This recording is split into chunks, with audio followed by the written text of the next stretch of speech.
The attorney's hands trembled as he broke the wax seal. It was June 17, 1854, and never before had the parlor at Belmont Manor in Natchez, Mississippi, been so silent. 15 people sat watching James Whitfield unfold a document that would ignite a scandal so explosive it would make headlines from New Orleans to New York and force a court case to drag on for 7 brutal years. Draped in black mourning silk, Margaret Thornton sat in the center chair, her face a mask of composed grief. Her husband of 23 years had been buried just 3 days earlier. Around her sat their 4 children, her brother-in-law, her sister, 2 family attorneys, and several prominent witnesses from Natchez society. All there to ensure the proper transfer of one of Mississippi's largest cotton fortunes. What none of them knew was that in approximately 4 minutes, Margaret Thornton's entire world would collapse. Because the man they'd just buried, plantation master Robert James Thornton, had done something unimaginable to everyone in that room, something that violated every social code of the Antebellum South. Something that would force them all to confront truths they'd spent lifetimes pretending didn't exist. But before we continue with what happened in that parlor, and why Robert Thornton's final act would tear apart everything his family believed, make sure you're following the sealed room. We bring you the true stories that history tried to bury, the scandals powerful families wanted forgotten, and the human dramas hidden beneath the surface of America's past. Drop a comment and tell us what you think drives a man to destroy his own legacy. Is it guilt, love, revenge, or something more complicated than any of those words can capture? Attorney Whitfield cleared his throat. Ladies and gentlemen, I must warn you that the contents of this testament are highly irregular. Mr. Thornton insisted I read every word exactly as written, without omission or summary. Just get on with it, James, whispered Margaret's sister, Caroline. We've had enough drama. They had no idea. Whitfield began reading the standard opening, the declarations of sound mind, the revocations of previous wills. Margaret's posture relaxed slightly. Her oldest son, Robert Jr., aged 22, leaned back, already mentally calculating what he'd do with Belmont's 3,000 acres. Her daughters, Elizabeth and Anne, both unmarried and in their 20s, exchanged glances of relief. Their future was secure, their marriage prospects safe. Then Whitfield reached the first bequest, and his voice changed, became strained. To my wife, Margaret Elizabeth Thornton, I leave the sum of $1 to be paid within 30 days of my death. The room froze. Margaret's face went white. There must be some mistake. Or Mrs. Thornton, please let me continue. $1. James, check the document again. Robert wouldn't. To my sons, Robert James Thornton Jr.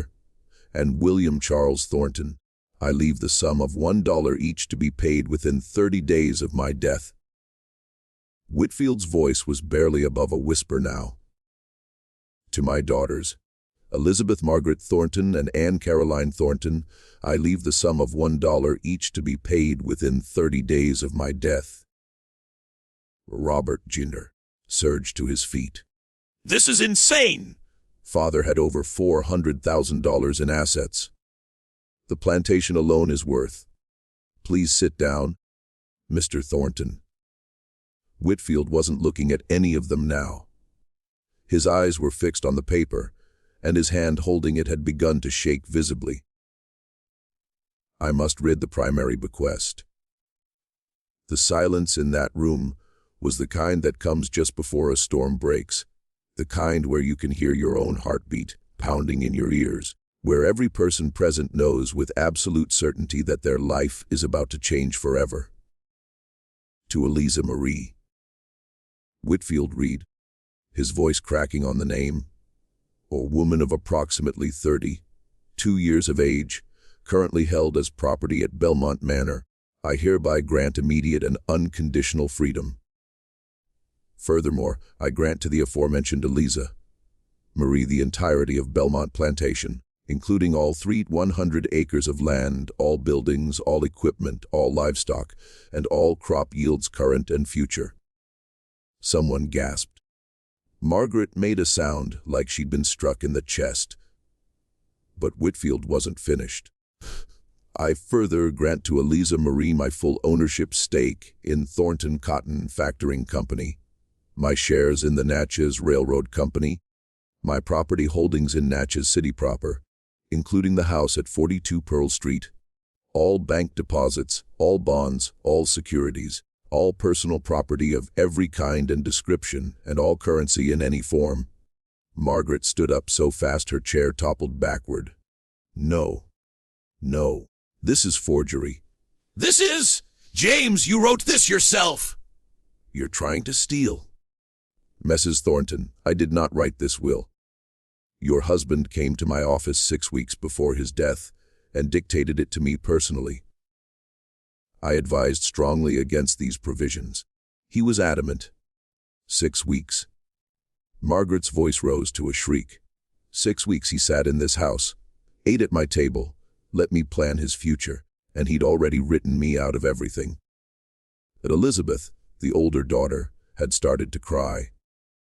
Anne sat perfectly still, her face blank with shock. William, the younger son, looked like he might be sick. But Robert Jr.'s face had gone dark red, the veins in his neck standing out. "Who?" he said, his voice dangerously quiet. "Is Eliza Marie?" And that was the question, wasn't it? The question that would unravel everything. Because everyone in that room knew exactly who Eliza Marie was. They'd just never allowed themselves to think about what she actually meant. Whitfield set down the will and looked at Margaret. What he saw in her face made him flinch. "Mrs. Thornton, perhaps the ladies should. Don't you dare." Margaret's voice was ice. "Don't you dare tell me to leave. This is my house. These are my children, and you're going to explain to me how a woman who was property yesterday now owns everything I've spent 23 years building." "I'm not finished reading," Whitfield said quietly. "There's more. More." William's voice cracked. "I further declare," Whitfield read, and his hands were shaking so badly, now the paper rattled, "that the following children, currently living at Belmont Manor, are my natural offspring and are to be freed immediately upon my death and provided for from the estate: Marcus, age 9, Sarah, age 6, and Thomas, age 3. The room exploded. Robert Jr. started shouting.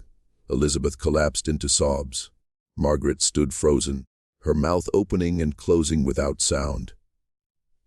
Because what Whitfield had just read wasn't just about an inheritance.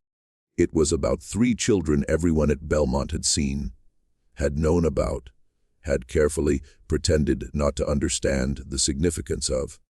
3 children who all had light skin and distinctive features. 3 children who looked unnervingly like the Thornton family. 3 children who were Robert Thornton's sons and daughter, born to the woman who now owned everything. Caroline, Margaret's sister, found her voice first. "Margaret, did you know about the children?" But Margaret wasn't listening. She was staring at a point on the far wall, her breathing coming in short, sharp gasps. When she finally spoke, her voice was barely human. "Where is she? Where is this woman who's stolen my life? Mrs. Thornton, Miss Eliza is not responsible for. Where is she?" A voice came from the doorway, quiet but clear. "I'm right here." Every head in the room turned. Standing in the parlor entrance was a woman in a plain gray dress, her posture straight, her expression carefully neutral. Eliza Marie was 32 years old. Though she'd never known her exact birthday. She had amber-colored eyes, dark hair pulled back severely, and skin the color of aged honey. She'd been born enslaved on a Virginia plantation, sold south when she was 14, and purchased by Robert Thornton in 1843 for what the records listed as household management duties. For 11 years, she'd lived in a small room behind the kitchen at Belmont. She'd managed the household accounts, supervised the other house servants, raised 3 children, in secret in the shadows where no one would have to acknowledge what they were or who had fathered them. And now, according to the document James Whitfield held, she owned all of it. Margaret looked at Eliza, and something terrible passed between them. These 2 women who'd lived in the same house for over a decade, who'd both loved the same man in whatever twisted forms love could take in a world built on ownership, who'd both borne his children, who'd both constructed careful performances of their roles mistress and servant, wife and property, each pretending the other didn't threaten everything she'd built her identity around. "You knew," Margaret whispered. "You knew he was going to do this."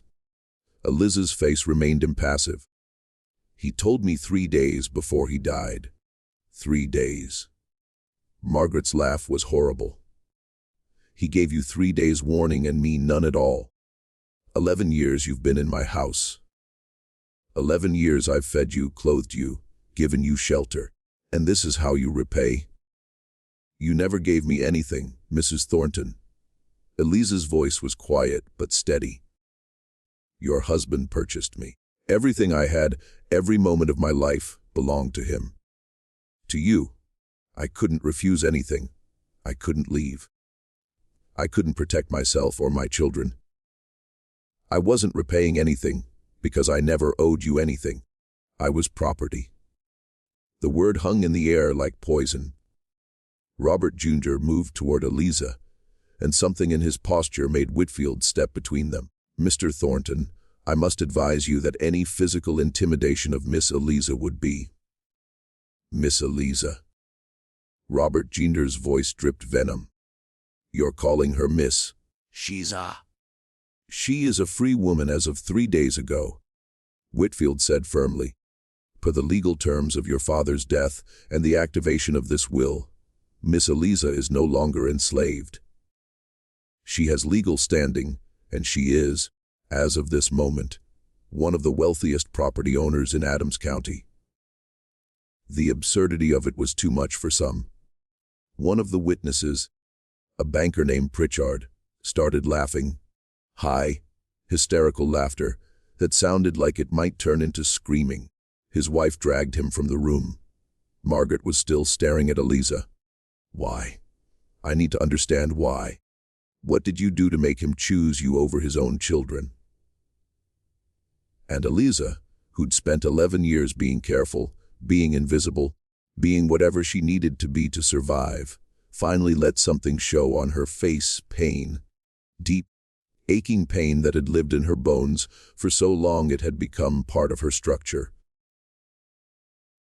"I didn't make him choose anything, Mrs. Thornton. Your husband made his choices every day for 11 years. He chose to come to my room. He chose to father children he knew would be born enslaved.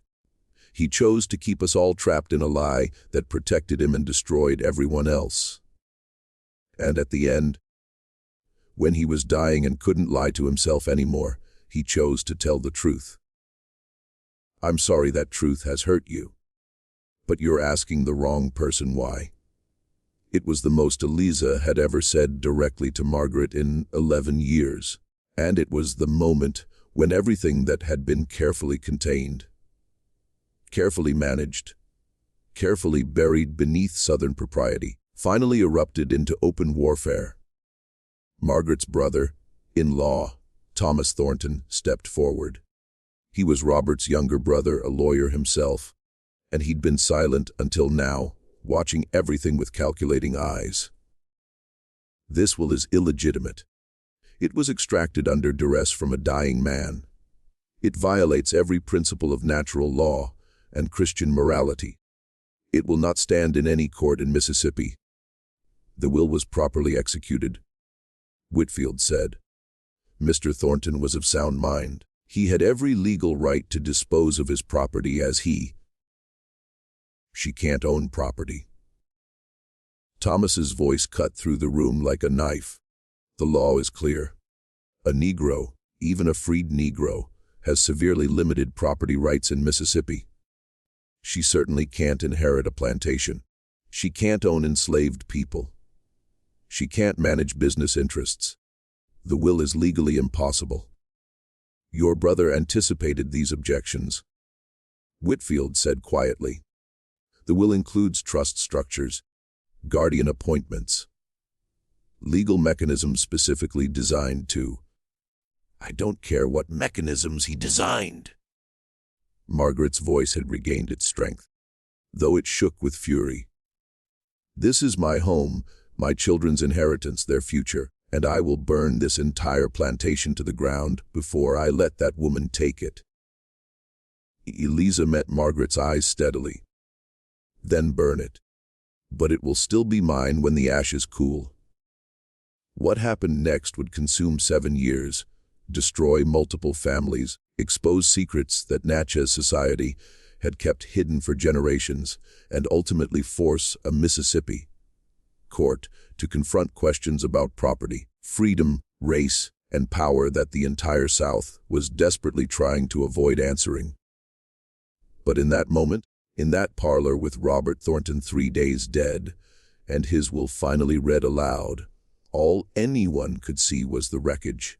Margaret, who'd lost everything except $1 in her fury. 4 children, who just discovered they were worth less to their father than the children he'd kept hidden, and Eliza, standing in the doorway of a house she suddenly owned, with 3 young children she had to protect, knowing that every person in that room wanted her destroyed. The battle for Belmont Manor was about to begin. And before it was over, it would reveal truths about the antebellum South that history books would spend the next century and a half trying to forget.